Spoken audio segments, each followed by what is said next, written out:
नमस्कार, दीप्स किचन मराठीमध्ये मी दीपाली आपलं मनापासून स्वागत करते। चला तर मग आजच्या आपल्या रेसिपीला सुरुवात करूयात। चिकन मसाला करण्यासाठी मी इथे 600 ग्रॅम चिकन घेतले। चिकन स्वच्छ धुवून घेतलेलं आहे। 3 मीडियम साईजचे कांदे मी बारीक कट करून घेतले। कांदा आपल्याला एकदम बारीक कट करून घ्यायचा आहे। 2 टोमॅटोची पेस्ट करून घेतली। 2 मोठे टोमॅटो घेतले आणि ते मिक्सरला फिरवून घेतलेले आहेत। 1 इंच आलं, 20-22 लसणाच्या पाकळ्या, मुठभर कोथिंबीर घेतली आणि एक छोटा तुकडा मी ओल्या खोबऱ्याचा घेतलाय। तुम्ही ओल्या खोबऱ्याच्या ऐवजी वाळलेलं खोबरं सुद्धा घेऊ शकता। अर्ध चक्रफूल घेतलेलं आहे।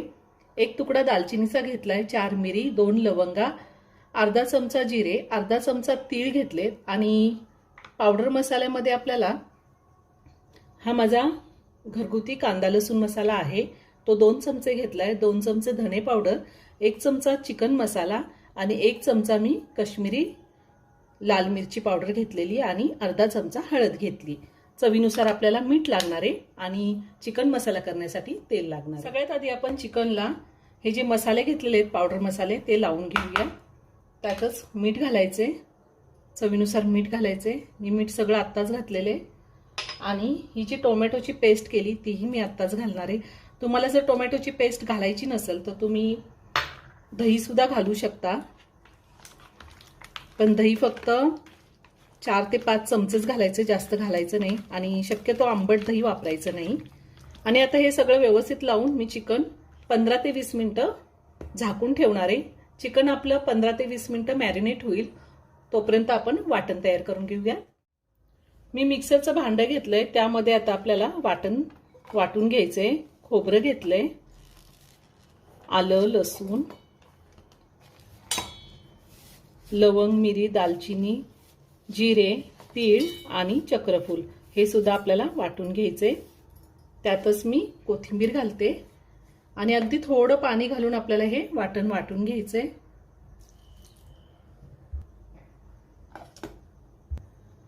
मी वाटून घेतलेले। आता आपण चिकन मसाला करून घेऊया। मी गॅसवर कुकर ठेवलाय, त्यामध्ये मोठे 2 चमचे तेल घातले। मी चिकन मसाला कुकरमध्ये करून दाखवते, तुम्ही वरती पातेल्यामध्ये केला तरीही चालेल। तेल गरम झालंय, ह्यामध्ये आता मी कांदा घालते।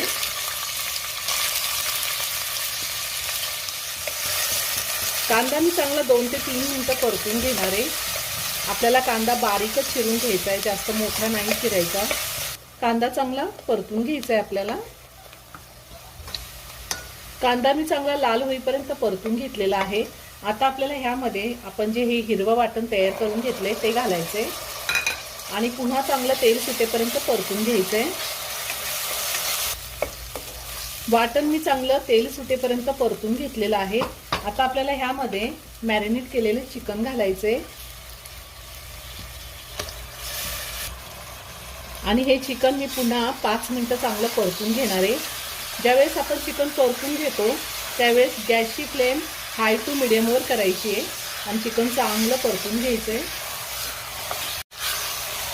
चिकन मी चांगलं 5 मिनिटं परतून घेतलेलं आहे, छान तेल सुटलंय। हे चिकन मी 20 ते 25 मिनिटं मॅरिनेट करून घेतलेले। तुमच्याकडे जर जास्त टाइम असेल तर तुम्ही 3-4 तास जरी मॅरिनेट करायला ठेवलं तरीही चालेल, फ्रीजमध्ये ठेवायचे। आता आपण ह्यामध्ये पाणी घालूया। मी मिक्सरच्या भांड्यात सुद्धा थोडं पाणी घातलं होतं, ते घातलंय आणि हेही थोडं पाणी घातलेलं आहे मी।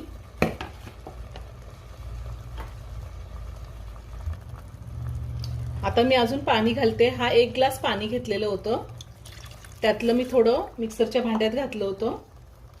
आता आपल्याला हे सगळं व्यवस्थित मिक्स करून घ्यायचंय। मी सगळं व्यवस्थित मिक्स करून घेतलंय। आपण चिकन मसाला करतोय म्हणून मी पाणी कमी घातलंय। तुम्हाला जर रस्सा करायचा असेल तर तुम्ही 2-2.5 ग्लास पाणी घातलं तरीही चालेल। गॅसची फ्लेम मी मीडियमवर ठेवलेली आहे। कुकरचं झाकण लावून मी कुकरच्या 3 शिट्ट्या घेणार आहे। 3 शिट्ट्या झाल्या आहेत, कुकरचं प्रेशर पूर्ण निघून गेले। आता मी झाकण काढते। आपला चिकन मसाला तयार करून झालेला आहे। वरतून थोडी कोथिंबीर घालते मी। आता मी हा चिकन मसाला बाउलमध्ये काढून घेते, खूप छान झालाय। आपला चिकन मसाला तयार करून झालेला आहे, खूप छान होतो। आपण चपाती, नान, रोटी, पराठा, भाकरी, भात कशासोबतही खाऊ शकतो। तुम्ही एकदा नक्की करून पहा. व्हिडिओ जर आवडला तर व्हिडिओला लाईक आणि शेअर करायला विसरू नका. रेसिपी आवडली असेल तर कमेंट करून नक्की कळवा. पुन्हा भेटूया अशाच एका छानशा साध्या आणि सोप्या रेसिपी बरोबर. धन्यवाद.